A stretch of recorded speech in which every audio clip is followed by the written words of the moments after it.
하나님의 말씀은 고린도후서 6장 14절에서 7장 1절까지 말씀입니다. 고린도후서 6장 14절에서 7장 1절까지 말씀 세번역 성경으로 제가 봉독하겠습니다. 믿지 않는 사람들과 멍에를 함께 매지 마십시오. 정의와 불의가 어떻게 짝하며 빛과 어둠이 어떻게 사귈 수 있겠습니까?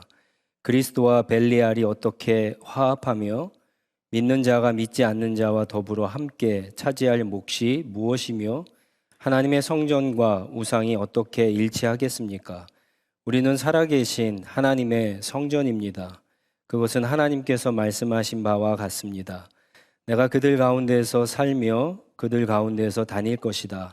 나는 그들의 하나님이 되고 그들은 내 백성이 될 것이다. 그러므로 너희는 그들 가운데서 나오노라. 그들과 떨어져라. 부정한 것을 만지지 말아라. 나 주가 말한다. 그리하면 내가 너희를 영접할 것이다. 그리하여 나는 너희의 아버지가 되고 너희는 내 자녀가 될 것이다. 나 전능한 주가 말한다. 그러므로 사랑하는 여러분, 우리에게는 이러한 약속이 있으니 육과 영의 모든 더러움에서 떠나서 자신을 깨끗하게 하며 하나님을 두려워하는 가운데 온전히 거룩하게 됩시다. 아멘. 기도하겠습니다.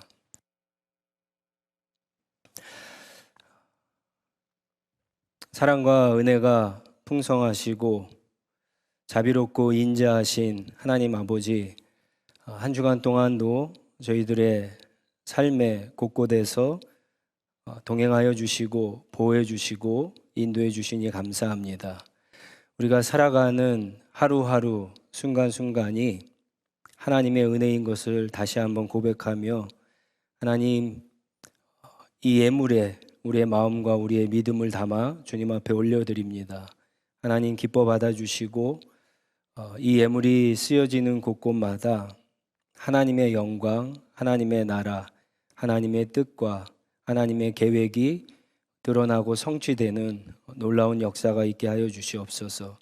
하나님, 수많은 사람들이 영적으로 신음하며 죽어가고 있습니다.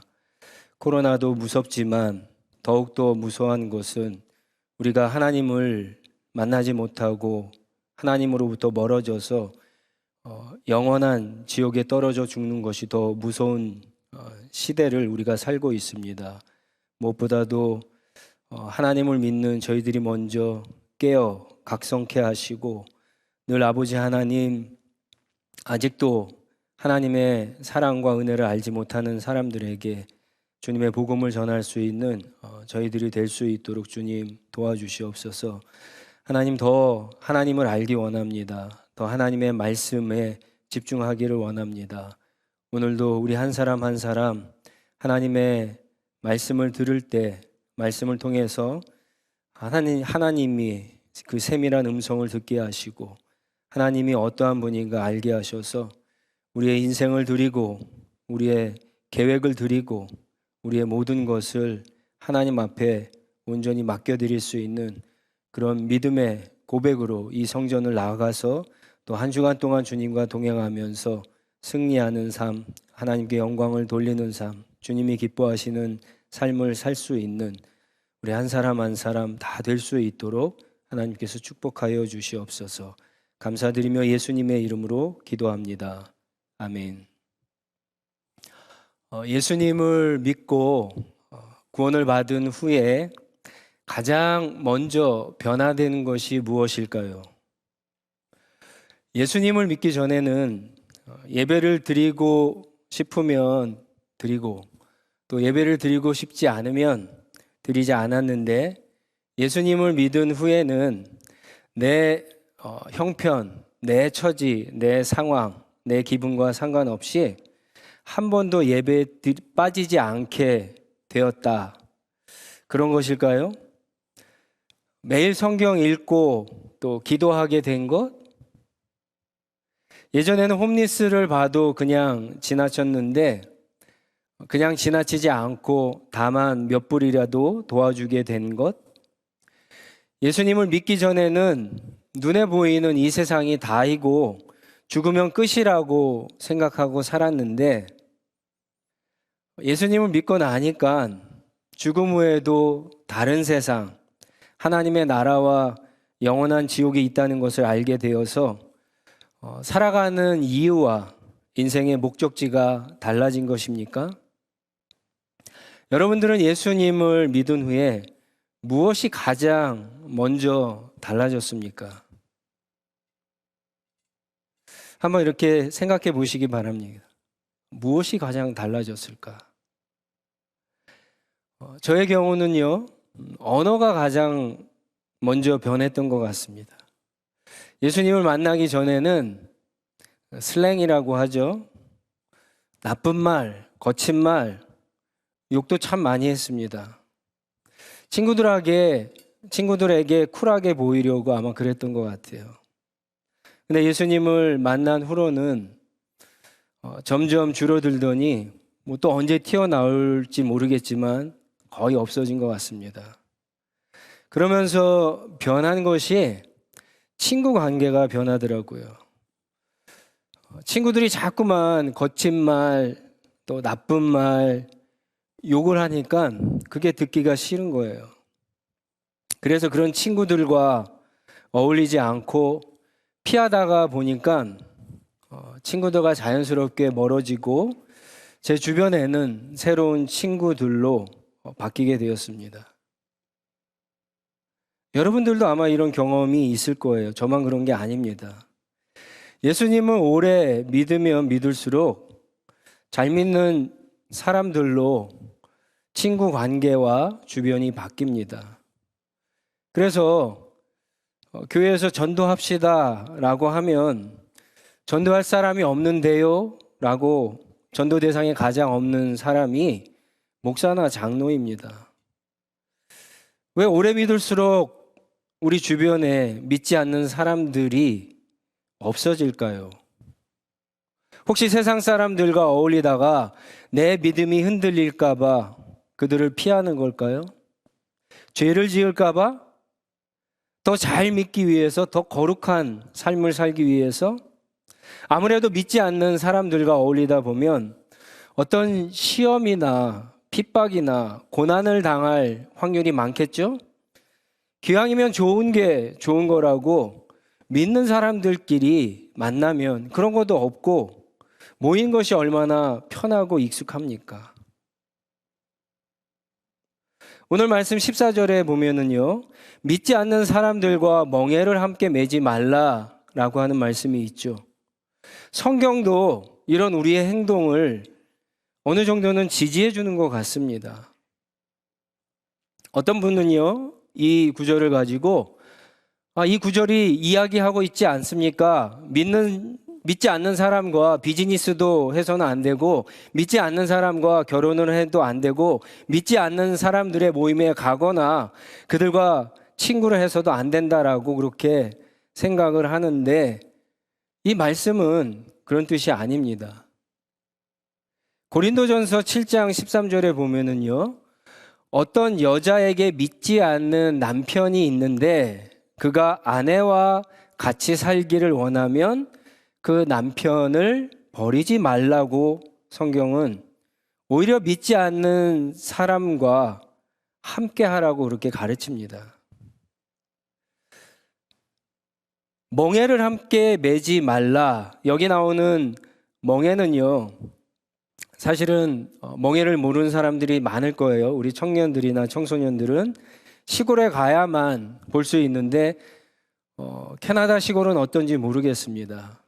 시골에 가면은 소나 말 같은 짐승들이 이제 밭을 갈죠. 갈면서 이제 씨를 뿌리기 위해서 가는데 그때 수레나 쟁기를 끌기 위해서 소나 말의 짐승의 이 목에 얹는 구부러진 큰 막대 같은 게 있습니다.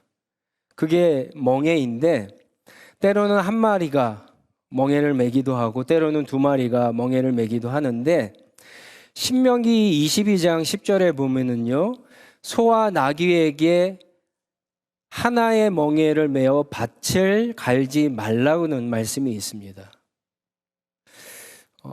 두 마리의 짐승이 밭을 가는데 소나 나귀를 한 멍에 매지 말라고 하는 거예요. 밭을 갈 때 중요한 것은 한 방향으로 가야 되죠. 두 짐승이. 그리고 또 보조가 맞아야 돼요. 그래야지 똑바로 밭을 갈 수가 있는데 삐뚤삐뚤하지 않을 수 있는데 소와 나귀는 서로 덩치가 다르죠. 힘도 달라요. 성질도 다르기 때문에 절대로 일정하게 보조를 맞추어서 한 방향으로 가기가 어렵습니다. 그렇기 때문에 소와 나귀에게 함께 멍에를 매지 말라고 하는 거죠. 믿는 사람과 믿지 않는 사람이 그렇다는 거예요. 서로 믿는 바가 다르니까 가치관이 다르죠. 세계관도 다릅니다. 다른 행동을 해요.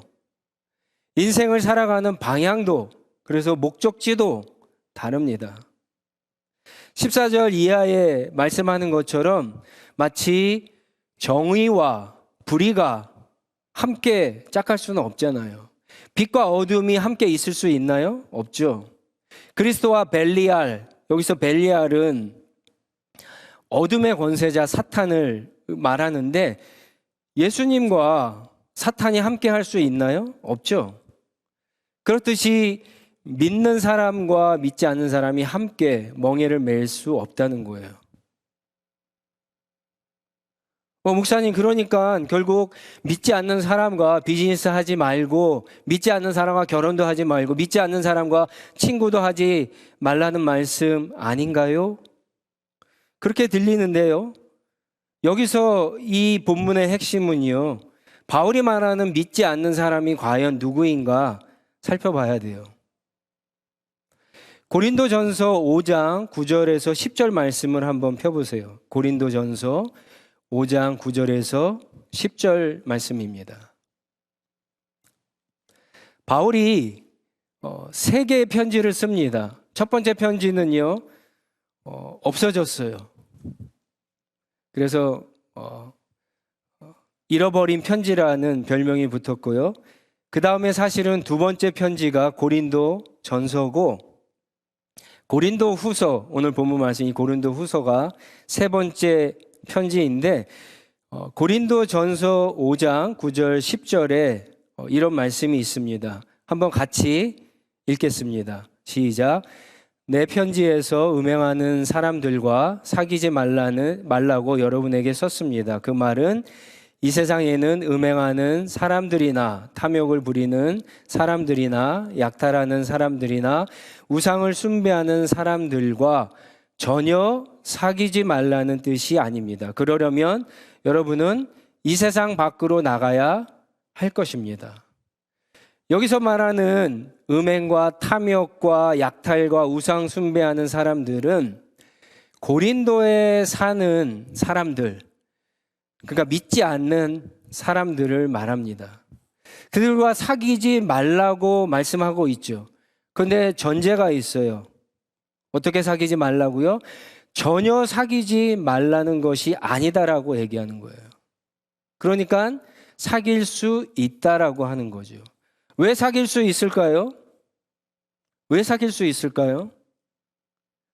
여러분 한번 생각해 보세요. 고린도라고 하는 도시에, 그 당시 그 도시에 그 전체 인구 중에 예수님을 믿는 사람들이 과연 몇 퍼센트 있을까요? 몇 퍼센트일까요?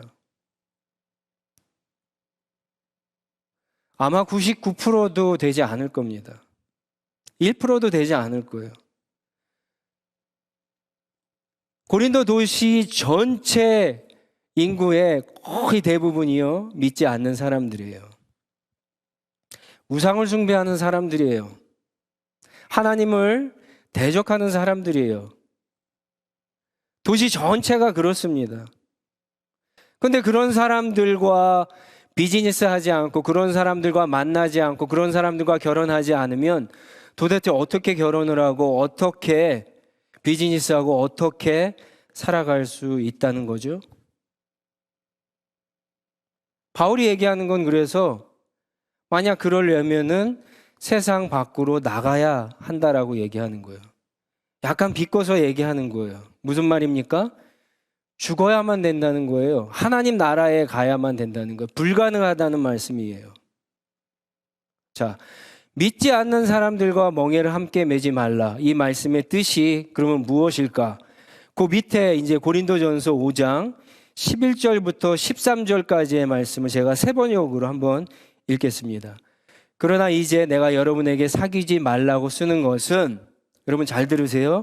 신도라 하는 어떤 사람이 음행하는 사람이거나 탐욕을 부르는 사람이거나 우상을 숭배하는 사람이거나 사람을 중상하는 사람이거나 술 취하는 사람이거나 약탈하는 사람이면 그런 사람과는 함께 먹지도 말라는 말입니다. 밖에 있는 사람들을 심판하는 것이, 그러니까 교회 밖에 있는 사람들이죠. 나에게 무슨 상관이 있습니까? 여러분이 심판해야 할 사람들은 안에 있는 사람들이 아니겠습니까? 밖에 있는 사람들은 하나님께서 심판하실 것입니다. 여러분은 그 악한 사람들을 여러분 가운데에서 내쫓으십시오. 다시 말해, 고린도 안에 신자라고 하는 타이틀을 가진 사람들이 있는데 실제 그 사람들의 모습을 보니까 전혀 신자 같지 않다는 거예요. 전혀 그리스도인 같지 않은, 실제로는 믿지 않는 사람들과 똑같은 그렇게 행동하는 사람들이 있는데 바로 그 사람들과 멍에를 함께 하지 말라는 뜻입니다. 당시 고린도에는요, 최소한 20개가 넘는 신들을 섬기는 도시였어요. 고린도에 사는 사람들은요, 정치, 경제, 사회, 문화 모든 면에 있어서 우상을 떠나서는 살 수가 없는 그런 도시였습니다. 그리고 대부분의 사람들은요, 최소한 2개 이상의 신들, 우상이죠. 우상을 섬기며 살던 사람들입니다. 제우스를 섬긴다고 해서 아폴로를 또 섬기는 것이 해가 되지 않았어요. 잘못이 아니에요. 얼마든지 자기가 믿고 싶은 신들을 숫자에 상관없이 마음껏 믿을 수 있는 그런 종교적인 성향을 가진 사람들이 고린도에 살던 사람들이었어요. 그런데 이제 문제가 생기는 거죠. 그런 사람들이 어느 날 복음을 받아들였어요. 교회 안에 출석하기 시작합니다. 하나님을 믿기 시작합니다. 그런데 이런 식으로 믿는 거예요. 하나님을 믿으면서 똑같이 예전에 믿던 다른 우상들을 섬기는 거예요. 왜요? 해가 되지 않으니까. 그게 흠이 되지 않으니까. 어렸을 적부터 그렇게 해왔으니까. 이 신을 믿던 저 신을 믿던 하나님을 믿던 자기에게 좋은 것이라면 다 좋다고 생각해서 그냥 믿는 거예요. 그들의 신앙과 이런 행동이, 문제는 고린도 교회 안에 있는 처음 믿는 사람들, 믿음이 연약한 사람들에게 나쁜 영향을 주기 시작하는 거예요. 상처를 주기 시작하는 겁니다.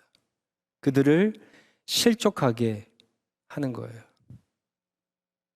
바로 그런 사람들과 함께 멍에를 매지 말라는 거예요. 오늘 이 말씀을 통해서 나누고 싶은 것은요, 오늘은 퍼센테이지는 그렇지 않지만 오늘날도 마찬가지죠. 우리가 사는 이 세상에 교회 안에 교회 바깥에 정말 하나님을 믿지 않는 사람들로 가득 찬 세상 아닙니까? 그렇다면 우리는 어떻게 살아야 할까요? 첫 번째는요, 세상과 분리되어서는 안 됩니다. 세상과 분리되어서는 안 됩니다. 하지만 세상과 구별된 삶은 살아야 합니다. 분리는 안 되지만 세상과 구별은 해야 됩니다. 교회 안에서 우리들끼리만 하나님 믿으면서 좋아하는 것이 안 된다라고 하는 거예요. 교회 바깥으로 나아가 세상 사람들과 어울려야 돼요. 그렇지만 그들과 구별된 삶을 살아야 됩니다. 여러분, 배는 바다를 떠다녀야지 항구에 계속해서 묶여 있으면 가치가 없는 거예요. 소용이 없는 거예요. 마찬가지로 세상과 분리되어서 편안하고 안정된 항구에 교회가 묶여 있어서는 안 되는 거죠.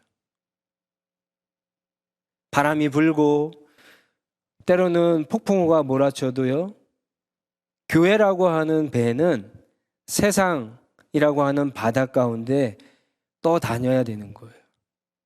그때 교회의 가치가, 성도의 가치가 있는 거예요.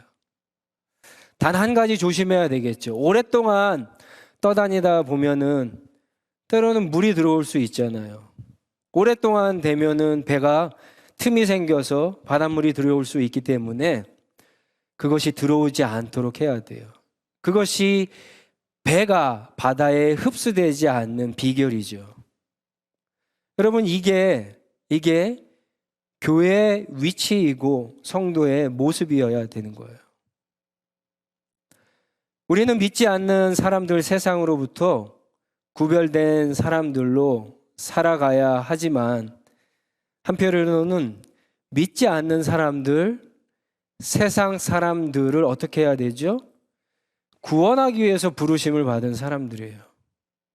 구원하기 위해서 부르심을 받았는데 우리가 계속해서 교회에 모이기만 좋아하고 교회라고 하는 공간적, 영적인 의미에서 교회 안에서만 계속 머물러 있어서 어떻게 하나님이 우리에게 주신, 여러분 큐티하면서 봤겠지만 화해 직책을 감당할 수 있겠어요?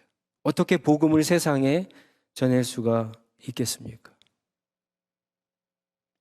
만약에 하나님이 그런 마음이 있으셨다면 예수님을 보내서 이 세상 한복판으로 오시지 않았겠죠. 그렇게 하지 않으셨겠죠. 여러분, 이 세상은 양면성이 있습니다. 믿지 않는 사람들은 양면성이 있어요. 어떤 양면성일까요? 이 믿지 않는 사람들, 이 세상은요, 요한복음 3장 16절에 있는 것처럼 하나님이 자기 아들 예수 그리스도를 십자가에 내어주시기까지 그렇게 사랑하신 그런 세상이기도 한다는 거죠. 그렇지만 거기에 흡수돼서는 또 안 되는 세상이기도 하고요. 그래서 교회는, 성도는요, 이 역할, 이 자리를 잘 찾아야 돼요. 그래야지 세상과 분리되어서 우리들만의 세상을 만들며 우리들만의 리그를 만들며 살아가지 않고 세상이 관심도 갖지 않는 그런 교회가 아니라 세상과 함께하면서 그들에게 하나님의 복음, 화해의 복음을 전할 수가 있는 겁니다. 여러분, 오늘날 교회 모습을 보면은 세상이 더럽다고, 세상이 죄를 졌다고, 세상이 너무 악하다고 분리된 교회들이 있죠. 그래서 사실은 너무나 이기적이 되고 흔히 얘기하는 예수님 당시에도 너무나 바리새인적인 그런 교회들로 인해서 사실은 얼마나 복음의 문이 닫히고 욕을 먹는 경우가 얼마나 많습니까? 반대의 경우도 있어요. 너무나 세상에 가까워서 구별되지 않고 문제가 되는, 세속화되는 그런 교회들도 있죠. 교회가 빛과 소금의 역할을 못하게 되는 경우죠. 여러분, 저와 여러분 하늘시학교회는 이런 교회가 되기를 원합니다. 세상에 있지만 세상을 두려워하지 않고 우리를 보내신 예수 그리스도의 능력을 힘입어서 세상과 구별되어 복음의 도구로 쓰이는 교회, 그렇게 쓰임받는 저와 여러분들이 되기를 간절히 소망합니다. 두 번째로는요, 이 믿지 않는, 안 맞는 이 많은 사람들이 있는 이 세상에서 교회와 성도는요, 다른 사람의 유익을 추구하는 삶을 살아야 됩니다. 고린도전서 10장 23절로 24절 말씀을 한번 보겠습니다. 제가 세 번역으로 읽습니다. 모든 것이 다 허용된다고 사람들은 말하지만 모든 것이 다 유익한 것은 아닙니다. 모든 것이 다 허용된다고 사람들은 말하지만 모든 것이 다 덕을 세우는 것은 아닙니다. 아무도 자기의 유익을 추구하지 말고 남의 유익을 추구하십시오. 고린도전서 10장 31절 33절도 제가 봉독합니다. 그러므로 여러분들은 먹든지 마시든지 무슨 일을 하든지 모든 것을 하나님의 영광을 위하여 하십시오. 여러분은 유대 사람에게도 그리스 사람에게도 하나님의 교회에도 걸림돌이 되지 마십시오. 나는 모든 일을 모든 사람의 마음에 들게 하려고 했습니다. 그것은 내가 내 이로움을 구하지 않고 많은 사람의 이로움을 추구하여 그들이 구원을 받게 하려는 것입니다. 교회 안에서 연약한 그리스도인들, 연약한 신도들을 실족해 하고 상처를 주던 아까 그 신자라는 타이틀을 있지만 전혀 신자 같지 않았던 사람들이 이렇게 행동했던 거예요. 나는 믿음이 있어. 나는 예수님이 주신 자유가 있으니까 마음대로 행동할 수 있다고 생각해서 신전에도 막 들락달락 거리는 거예요. 막 우상도 섬기는 거예요. 그들과 함께 모여서 아무 음식이나 막 먹기 시작하는 거예요.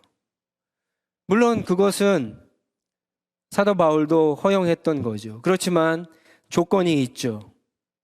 연약한 사람들이 실족해 하게 되거든 해라 하지 말라?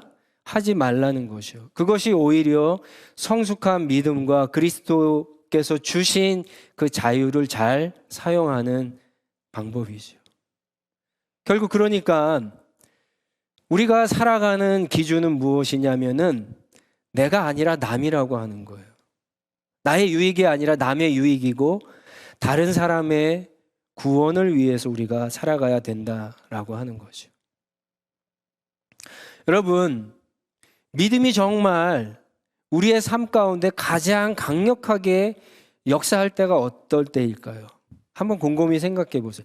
믿음이 우리 삶 가운데서 가장 강력하게 역사할 때. 그게 어떤 때일까요?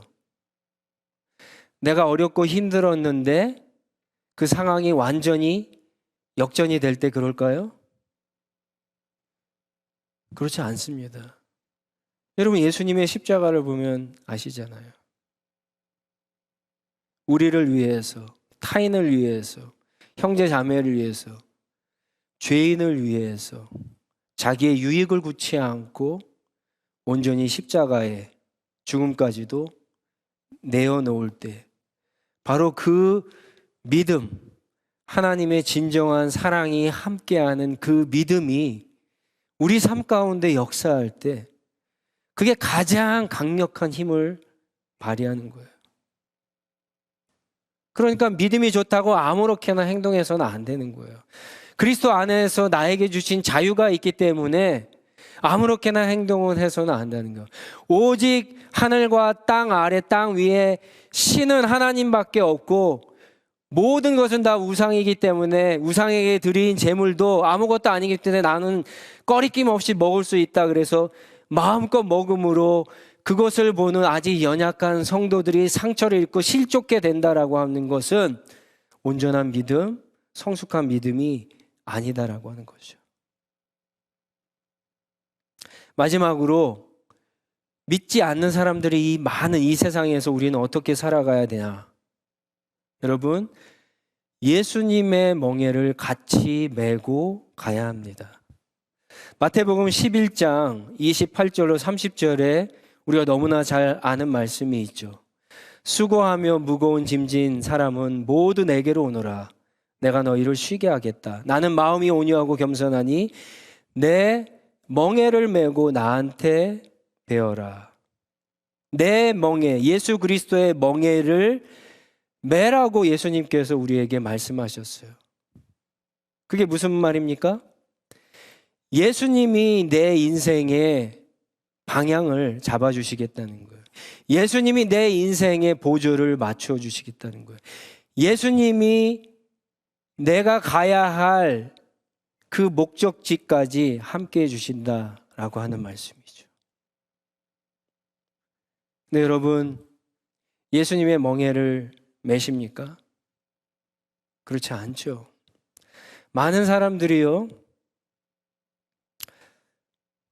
다른 멍에를 매요. 내가 이 멍에를 매면 내 인생이 좀 더 나을 것 같은 것에 멍에를 매죠. 내 인생이 성공할 것 같은 것에 멍에를 매요. 그래서 자기의 시간, 자기의 인생, 자기의 모든 것을 다 바치죠.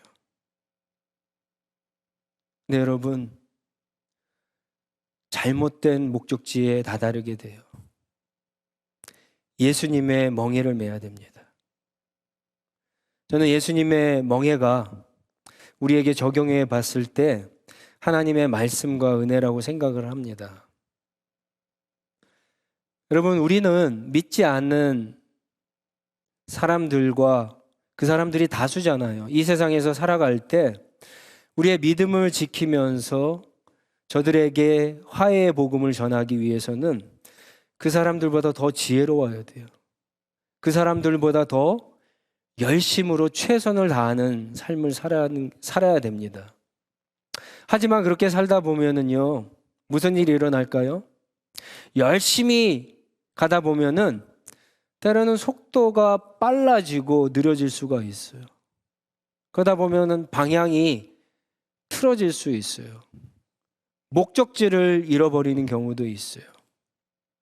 여러분, 바로 그 순간에 우리의 속도를 조절해주고 우리의 방향을 잡아주고 우리의 목적지를 찾아주는 것은요, 하나님의 말씀과 은혜입니다.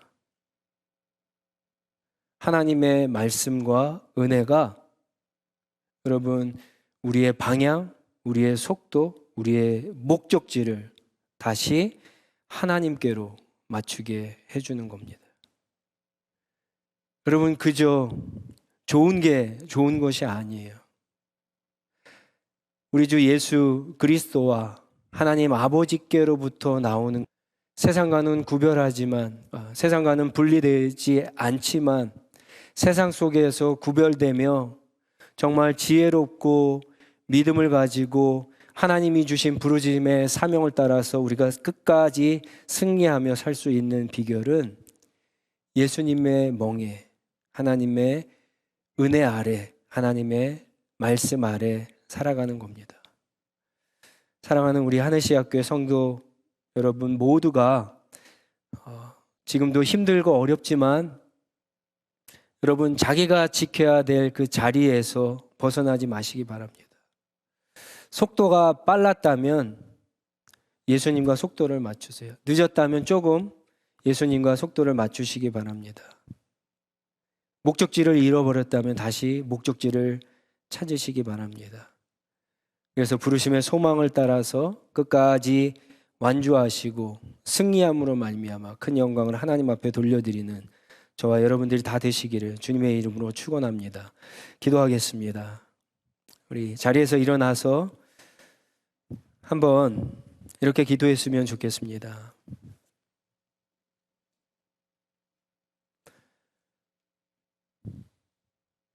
여러분 혹시 이제까지 살아오면서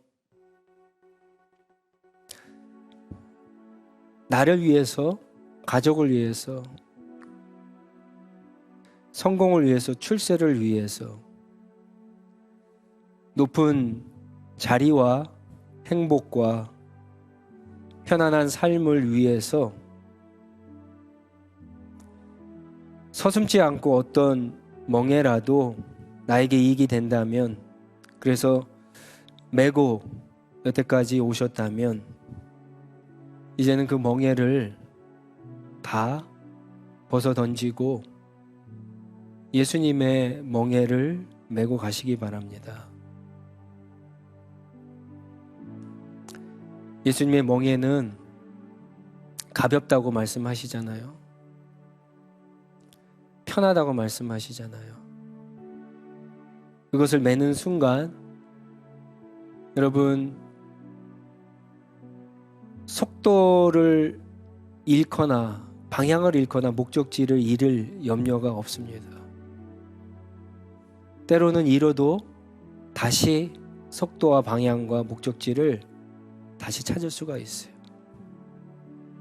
그래서 끝까지 우리의 인생을 완주하고 하나님 앞에 영광을 돌리는 그러한 삶을 살 수가 있는데, 여러분 예수님의 멍에를 주님 내가 이제 맺겠습니다. 주님과 함께 가겠습니다.